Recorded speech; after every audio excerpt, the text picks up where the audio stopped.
आज का हम लोग का अगला टॉपिक है उभय विस्थापन अभिक्रिया, या इसी को कहते हैं द्वि विस्थापन अभिक्रिया। इसका इंग्लिश होता है double displacement reaction. Double displacement reaction. कल हम लोग पढ़े थे सिंगल डिस्प्लेसमेंट रिएक्शन, आज पढ़ रहे हैं डबल डिस्प्लेसमेंट रिएक्शन। तो डबल डिस्प्लेसमेंट इसके नाम में इसका परिभाषा छुपा हुआ है, ठीक है। उभय विस्थापन, उभय को भी द्वि विस्थापन कहते हैं। उभय को ही क्या कहते हैं? द्वि विस्थापन। तो देखिए क्या है, कह रहा है कि वैसी रासायनिक अभिक्रिया जिसमें दो यौगिक, कितना यौगिक होना चाहिए? कितना यौगिक होगा? दो यौगिक अपने आयनों का विनिमय, अपने आयन का मतलब होता है चार्ज। आयन का मतलब प्लस या माइनस, प्लस या माइनस का विनिमय करेगा। विनिमय का मतलब एक्सचेंज, एक्सचेंज का मतलब आदान प्रदान, आदान प्रदान मतलब पहले वाले दूसरे को देगा, दूसरा वाला पहला। मतलब आपके पास कोई चीज है, उसको आपको दो देना है, उसके बदले किसी दूसरे चीज को लेना है, तो उसको कहते हैं आदान प्रदान, एक्सचेंज करना। समझ गए? एक्सचेंज करेंगे तो ये क्या करेगा, अपने आयनों का क्या कर देगा? एक्सचेंज करेगा। उसे उभय विस्थापन अभिक्रिया, उसे क्या कहते हैं? उभय विस्थापन अभिक्रिया कहते हैं। जैसे थोड़ा सा यहाँ पर समझिए, जैसे मान लीजिए ए बी कोई यौगिक है, क्या है? यौगिक है जिस पर ए पर क्या है? प्लस चार्ज, और बी पर माइनस। फिर यहाँ पर कोई यौगिक है एक्स वाई, एक्स पर माइनस चार्ज और वाई पर प्लस चार्ज। तो ये एक दूसरे को अपने आयनों का आदान प्रदान करेगा। मतलब प्लस वाला जाएगा माइनस के साथ और माइनस वाला जाएगा प्लस के साथ। बात समझ गए? अब जैसे देखिए ए प्लस है और एक्स पर माइनस था, ए एक्स, देखिए आपने आयनों का आदान प्रदान कर लिया। अच्छा, यहाँ पर बी पर माइनस था, वाई पर प्लस था, देखिए तो यहाँ अपना आयनों का आदान प्रदान कर लिया। तो अगर ऐसे एक्सचेंज करेगा तो इसी को कहते हैं उभय विस्थापन या द्वि विस्थापन। कोई दिक्कत? आगे आइए, अब एग्जांपल को समझते हैं। देखिएगा एग्जांपल, ध्यान से तो समझिएगा। ये क्या है? सोडियम क्लोराइड, NaCl को क्या कहते हैं? Sodium chloride. यह क्या है? AgNO3 को कहते हैं सिल्वर नाइट्रेट। तो जब सोडियम क्लोराइड की अभिक्रिया सिल्वर नाइट्रेट से कराई जाती है तो सिल्वर क्लोराइड और सोडियम नाइट्रेट का निर्माण होता है। बात समझ गए? अब देखिए जैसे NaCl क्या है? Sodium chloride. अब इसमें देखिए Na धातु है तो इस पर प्लस चार्ज होगा, क्लोरीन अधातु है तो इस पर माइनस चार्ज, Ag चांदी है तो इस पर प्लस चार्ज होगा, और सभी नाइट्रो ऑक्साइड जो है इस पर क्या होगा? माइनस। बात समझ गए? तो ये जाएगा, देखो प्लस वाला किसके साथ जाएगा? माइनस। किसके साथ जाएगा? देखो तो देखो Ag पर प्लस था, आ गया, इधर Cl पर माइनस था, तो देखो AgCl एक साथ आया है, अपने आयन का आदान प्रदान कर लिया। अच्छा देखो, अब यहाँ देखो Na पर प्लस था, NO3 पर माइनस था, तो NaINO3 एक साथ चला आया, तो अपने आयनों का आदान प्रदान कर दिया। तो इसमें दोनों अपन आयनों का आदान प्रदान किया, दोनों यौगिक एक दूसरे को आदान प्रदान किया, इसीलिए इसको कहा जाता है उभय विस्थापन अभिक्रिया। बात समझ गया? इसीलिए इसको क्या कहा जाता है? उभय विस्थापन अभिक्रिया। अब जैसे देख, फिर से एक बार और समझिएगा। Na था, किसके साथ जाएगा? AgNO3 के साथ। Ag था, किसके साथ जाएगा? Cl, क्योंकि अपने आयनों का आदान प्रदान कर लेगा। इस पर पूरा पर क्या था? माइनस, और इस पर क्या है? प्लस, इस पर माइनस है और इस पर प्लस। बात समझ गए? तो ये पूरा अपने आयनों का आदान प्रदान कर देता है, दोनों एक दूसरे को देता है। दोनों दे रहा है कि नहीं? इधर दोनों एक दूसरे को आदान प्रदान किया है कि नहीं? तो इसीलिए इसको डबल डिस्प्लेसमेंट रिएक्शन कहते हैं, दोनों एक दूसरे को बदल लेता है, आदान प्रदान कर देता है। तो जैसे देखिए आप इसको समीकरण से ही आप इसका परिभाषा बोल सकते हैं। बोलेंगे जब सोडियम क्लोराइड की अभिक्रिया सिल्वर नाइट्रेट से कराई जाती है तो सिल्वर क्लोराइड और सोडियम नाइट्रेट का निर्माण होता है। अब देखिए ये तीर का चिन्ह कहाँ है? नीचे की तरफ है। तीर का चिन्ह क्या है? नीचे की तरफ है। ये सफेद होता है। कैसा होता है? सफेद और छेद प्राप्त होता है। तो तीर का चिन्ह नीचे है, इसको क्या इंडिकेट करता है? क्या दिखाना चाहता है? अवक्षेप है। क्या है यह? अवक्षेप बना हुआ। आगे हम कल जब पढ़ेंगे अवक्षेपण अभिक्रिया तो ये अवक्षेपण अभिक्रिया भी है। साथ में कौन अभिक्रिया है? अवक्षेपण अभिक्रिया। जिसमें तीर का चिन्ह नीचे की तरफ है उसे क्या कहते हैं? अवक्षेपण अभिक्रिया कहते हैं। कल हम लोग इसके बारे में जानेंगे। तो देखिए ये दोनों अभिक्रियाएं हो जाएगी। एक तो उभय विस्थापन अभिक्रिया होगी और दूसरा अवक्षेपण अभिक्रिया भी हो जाएगी। क्योंकि तीर का चिन्ह जिसमें नीचे लगा हो चाहे इधर कहीं भी लगा हो प्रतिफल में तो उसे क्या कहेंगे? अवक्षेपण अभिक्रिया। अब आइए जैसे एक और एग्जांपल हम लिखते हैं। Barium chloride. क्या है?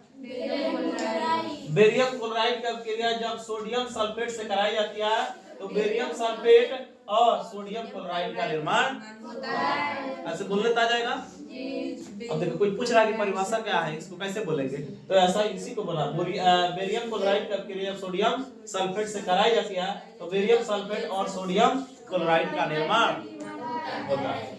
अब देखिए जैसे यहाँ पर बी है, बी ए पर क्या होता है? प्लस। इस पर क्या होता है? माइनस। सोडियम है तो प्लस, एसओ पर माइनस। तो दोनों एक दूसरे को एक्सचेंज करेगा, बस आदान प्रदान कर देगा। एक इसको देगा और एक इससे लेगा।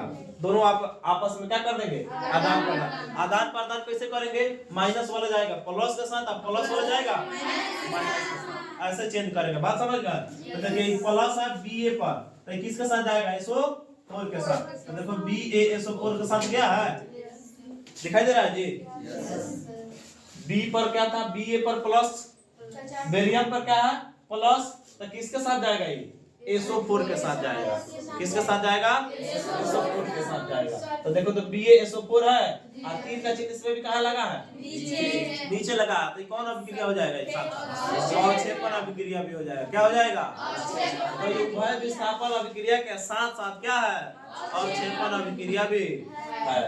अब देखिए तो इस कैसा रंग का होता है? ये सफेद रंग का होता है। कभी कभी पूछ देता है कि रंग के कलर भी पूछ देगा।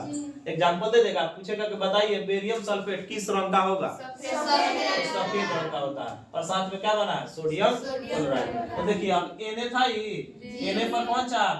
Plus charge. इधर क्या था? माइनस। Cl के साथ था तो ये एक दूसरे के साथ जाएगा। तो देखो तो सोडियम और Cl एक साथ आया है, ऐसे एक दूसरे को एक्सचेंज इधर उधर लिखा रहता है। इधर उधर देखिए तो आप एक नंबर में लिखे हैं। क्या मतलब? नहीं समझे।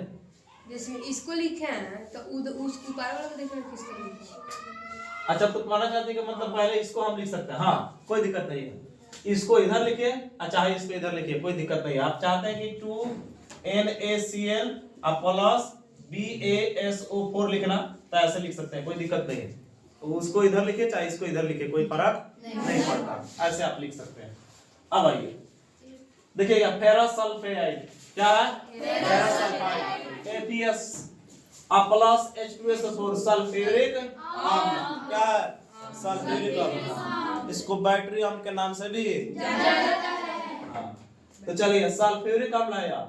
तो जब फेरस सल्फाइड सल्फ्यूरिक अम्ल से अभिक्रिया करता है तो फेरस सल्फेट साथ में हाइड्रोजन सल्फाइड का निर्माण करता है। देखिए लोहा है तो इस पर कौन चार्ज होगा? प्लस। इस पर कौन चार्ज होगा? माइनस। जो कि देखिए अधातु ऐसा है हाइड्रोजन जिस पर बताए थे कि कौन चार्ज होता है? प्लस चार्ज होता है। हाइड्रोजन एक अधातु है जिस पर कौन चार्ज होता है? प्लस चार्ज होता है। आई अधातु है जिस पर कौन चार्ज होगा? Minus charge. तो देखो प्लस वाला किसके साथ जाएगा? माइनस वाले के साथ। आई माइनस वाला किसके साथ जाएगा? प्लस वाले के साथ। बात समझ गए? तो Fe पर प्लस था तो SO4 पर माइनस, तो देखो एक साथ आ गया। तो इससे क्या बना? Ferrous sulphate. यहाँ पर H2 पर प्लस था, इस पर क्या है? माइनस। तो H2S क्या बना? Hydrogen sulphide. और तीर का चिन्ह ऊपर है, इसका मतलब गैस है। क्या है? गैस है। और यह उत्सर्जित हो गया। आगे आइए यहाँ देखिए कॉपर सल्फेट। क्या है? कॉपर सल्फेट किस रंग का होता है? नीला। कॉपर सल्फेट किस रंग का होता है? नीला रंग का। चलिए हाइड्रोजन सल्फाइड क्या है? कई धातु है तो इस पर कौन चार्ज होगा? आएगा धातु है तो आप बताया अभी कि हाइड्रोजन एक ऐसा धातु है जिस पर कौन चार्ज होता है? Plus charge. अच्छा ये क्या है? धातु है इस पर क्या होगा? Minus charge. तो ये प्लस वाला किसके साथ जाएगा? माइनस वाले के साथ। COS हो गया है तो C का आया S हो गया है तो COS कॉपर सल्फाइड क्या हो गया? Copper sulphide. अच्छा यहाँ पर प्लस था H2 तो ये SO4 पर माइनस था तो ये चला जाएगा किसके साथ? इसके साथ। ये चला जाएगा इसके साथ तो क्या हो जाएगा? H2SO4 सल्फ्यूरिक अम्ल का निर्माण होता है। बात समझ रहा है? ये दोनों एक दूसरे को क्या करता है? आदान प्रदान करता है। माइनस वाला किसके साथ जाता है? प्लस वाला के साथ। प्लस वाला माइनस वाला के साथ जाता है। बात समझ गए? ऐसा यौगिक होगा, इसका पहचान होगा कि इसमें दोनों यौगिक में एक तो प्लस होगा एक माइनस होगा, तो इसमें एक प्लस होगा एक माइनस होगा। इसका सब पहचान स्पष्ट है। ऐसे देखने से आपको पता भी चल जाएगा समीकरण में कि एक दूसरे को क्या किया है? एक्सचेंज किया। देखने से नहीं पता चल जाएगा? चलिए अब आइए लेड नाइट्रेट क्या है? PbNO3 का होल 2 को क्या कहते हैं? Lead nitrate. आइए क्या है? Potassium iodide. पोटेशियम आयोडाइड की अभिक्रिया जब होती है तो क्या बनता है? Lead iodide. और ये कैसा रंग का होता है? पीला रंग का होता है। कैसा रंग का होता है? पीला रंग का होता है। और ये क्या है? तीर का चिन्ह नीचे है और छेद लिखा गया है, मतलब एक बिलियन से अलग हो जाता है। बिलियन में बनाइएगा ना तो उससे क्या हो जाएगा? अलग हो जाएगा। इसी को अवक्षेप कहा जाता है। अवक्षेप का मतलब होता है कोई दो पदार्थ आपस में मिला है, अब मिलाने के बाद उस एक पदार्थ उस बिलियन से क्या हो जाएगा? अलग हो जाएगा, पृथक हो जाएगा। उसे क्या कहेंगे? अवक्षेप कहते हैं। उसे क्या कहते हैं? अवक्षेप। तो तीर का चिन्ह बताता है। तो यह कौन अभिक्रिया है? उभय विस्थापन अभिक्रिया के साथ साथ क्या है? अवक्षेपण अभिक्रिया भी है, क्योंकि कल हम इसके बारे में डिस्कस करेंगे। तो देखिए तो ये किसका निर्माण कर लिया? अब देखिए Pb पर क्या होता है? प्लस। I सभी पर क्या होता है? माइनस। K पर क्या होता है? प्लस। I पर क्या होता है? माइनस। देखिए तो प्लस वाला Pb था तो Pb किसके साथ जाएगा? तो I के साथ जाएगा ना। ये चला जाएगा किसके साथ? I चला जाएगा किसके साथ? तो देखो तो Pb I2 देखो था I2 हो गया। यहाँ देखिए K और उसके बाद NO3। आइए दिमाग में रखिएगा, पहले किसको लिखते हैं? प्लस वाले को, फिर माइनस वाले को। पहले धातु को लिखेंगे फिर अधातु को। बात समझ गए? जैसे देखिए Pb में प्लस था तो पहले Pb को लिखा गया है और उसके बाद फिर किसको लिखा गया? माइनस वाले को। यहाँ भी देखिए पहले प्लस को लिखा गया है और फिर इसमें का माइनस को बाद में लिखा गया है। बात समझ गए? तो ऐसे रासायनिक अभिक्रिया को क्या कहते हैं? या दूरी विस्थापन अभिक्रिया।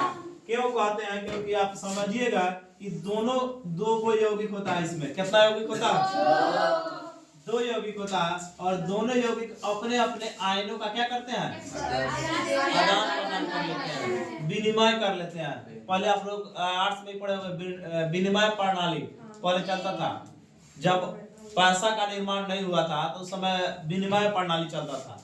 विनिमय प्रणाली में क्या होता था कि मान लीजिए आपको कोई चीज की आवश्यकता है, जैसे मेरे पास मान के चलिए कि बकरी है, मुझे भैंस की आवश्यकता है, तब मान लीजिए वो बकरी के बदले तो कोई भैंस नहीं देगा।